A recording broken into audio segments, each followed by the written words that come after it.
तो नमस्कार दोस्तों, कैसे हैं आप सभी। स्वागत है आप सभी का। एकदम बढ़िया होंगे, मस्त होंगे और अपने काम में व्यस्त होंगे। तो दोस्तों, आज की इस वीडियो में हम सीखने वाले हैं क्लास 12th की सामान्य हिंदी के पद्य में कुछ महत्वपूर्ण प्रश्न।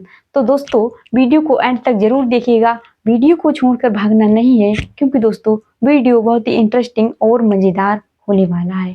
तो दोस्तों, चलिए वीडियो को शुरू करते हैं। तो दोस्तों, हम पढ़ने वाले हैं बहुविकल्पीय प्रश्न। क्या सीखने वाले हैं दोस्तों? बहुविकल्पीय प्रश्न, इंग्लिश में से ऑब्जेक्टिव क्वेश्चन कहते हैं। ठीक है दोस्तों, पहला क्वेश्चन देखिए। पहला क्वेश्चन है हमारा, सुमित्रा नंदन पंत की रचना है। क्या है दोस्तों? की सुमित्रा नंदन पंत की रचना है। ठीक है दोस्तों, ये ऑप्शन देखिए। पहला है उर्वशी, दूसरा पल्लव और तीसरा परिमल और चौथा कमायनी। तो इसका राइट आंसर कौन सा होगा दोस्तों? कि सुमित्रा नंदन पंत की रचना है। तो कौन सी है दोस्तों? इसका राइट आंसर हो जाएगा ऑप्शन नंबर खा, यानी कि पल्लव। क्या है दोस्तों? कि सुमित्रा नंदन पंत की रचना है। क्या है? पल्लव। ठीक है दोस्तों, समझ में आया। अब दूसरा क्वेश्चन देखिए। दूसरा क्वेश्चन है, ऊधव शतक किस काल की रचना है। क्या पूछा है दोस्तों? कि ऊधव शतक किस काल की रचना है। ठीक है दोस्तों, पहला है आधुनिक, दूसरा है भक्ति काल, तीसरा है आदिकाल और चौथा है रीतिकाल। तो इसका राइट आंसर कौन सा है दोस्तों? यानी कि ऊधव शतक किस काल की रचना है। किस काल की रचना है, इसमें काल पूछा है, तो किस काल की रचना है? ऑप्शन नंबर का, यानी कि आधुनिक। किस काल की रचना है? आधुनिक काल की। ठीक है दोस्तों, समझ में आ रहा है। अब तीसरा क्वेश्चन देखिए। तीसरा क्वेश्चन है कि हिंदी साहित्य आदिकाल की रचना नहीं है। इसमें क्या पूछा है? कि नहीं है, आदिकाल की रचना नहीं है। नहीं पूछा है ना, तो नहीं है। तो कौन सी नहीं है? पहला है पृथ्वीराज रासो, दूसरा है परमाल रासो, तीसरा है पद्मावत, चौथा है विद्यापति पदावली। तो इसका राइट आंसर कौन सा है बताइए? तो इसका राइट आंसर हो जाएगा ऑप्शन नंबर गा, यानी कि पद्मावत। तो क्या पूछा था? कि हिंदी साहित्य आदिकाल की रचना नहीं है। क्या नहीं है? तो कौन सी नहीं है? पद्मावत। ठीक है दोस्तों, अब चौथा क्वेश्चन देखिए। चौथा है, वीर गाथा काल के कवि हैं। कवि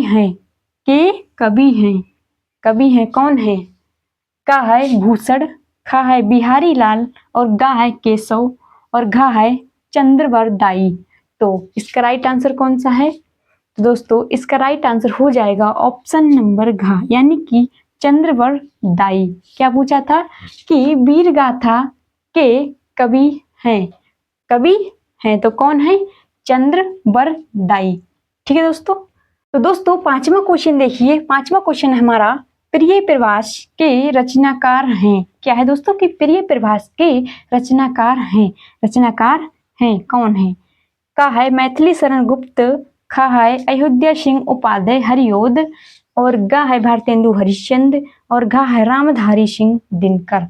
तो इसका राइट आंसर कौन सा होगा? कि प्रिय प्रभास के रचनाकार हैं वो कौन है? अयोध्या सिंह उपाध्याय हरिओद, ऑप्शन नंबर खा। क्या है दोस्तों? कौन है? कि अयोध्या सिंह उपाध्याय हरिओद। ठीक है दोस्तों, समझ में आया।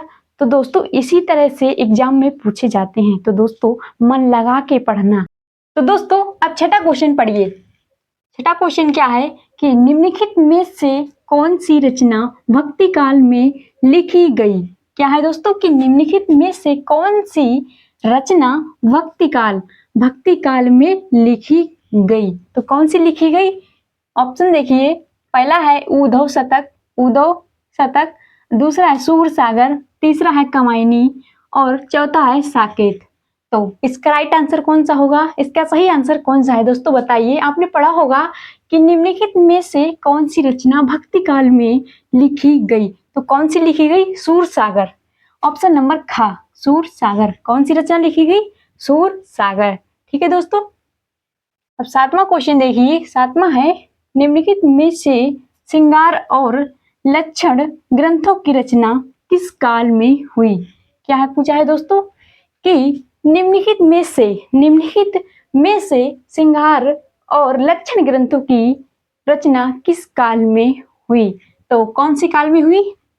पहला है आदिकाल, दूसरा है भक्ति काल, तीसरा है रीति काल और चौथा है वर्तमान काल। तो कौन सी काल में लिखी गई?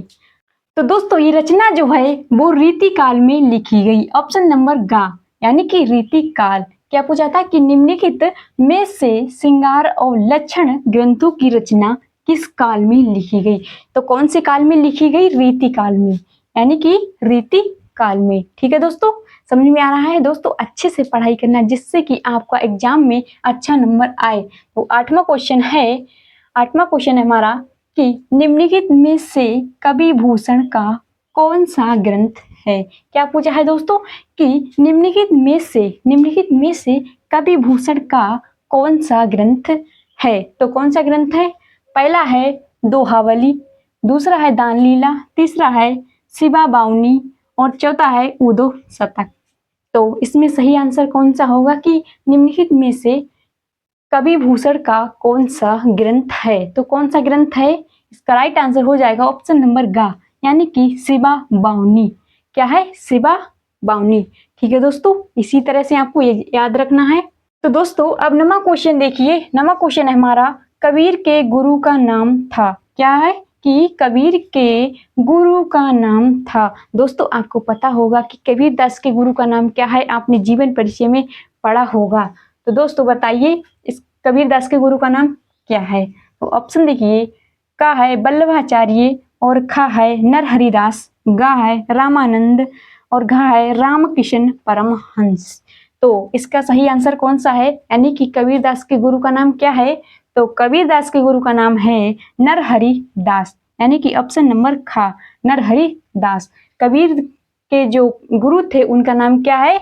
नरहरि दास। ठीक है दोस्तों, अब 10वां क्वेश्चन देखिए। 10वां है निम्नलिखित में से किस पुस्तक के रचनाकार जयशंकर प्रसाद हैं? यानी कि निम्नलिखित में से किस पुस्तक के रचनाकार जयशंकर प्रसाद हैं? रचनाकार जयशंकर प्रसाद हैं। तो ऑप्शन देखिए, पहला है झरना, दूसरा है दीपशिखा और तीसरा है द्रौपदी और चौथा है उर्वशी। तो इसका राइट आंसर कौन सा है दोस्तों? इसका राइट आंसर हो जाएगा ऑप्शन नंबर का झरना। क्या पूछा था दोस्तों कि निम्नलिखित में से किस पुस्तक के रचनाकार जयशंकर प्रसाद हैं? तो कौन है? झरना। क्या है? झरना। ठीक है दोस्तों, समझ में आया? दोस्तों अगर वीडियो पसंद आई हो तो वीडियो को लाइक और चैनल को सब्सक्राइब करें जिससे कि इसी तरह नए नए वीडियोस लाते रहें। तो दोस्तों मिलते हैं नेक्स्ट वीडियो में। आज के लिए इतना ही। जय हिंद।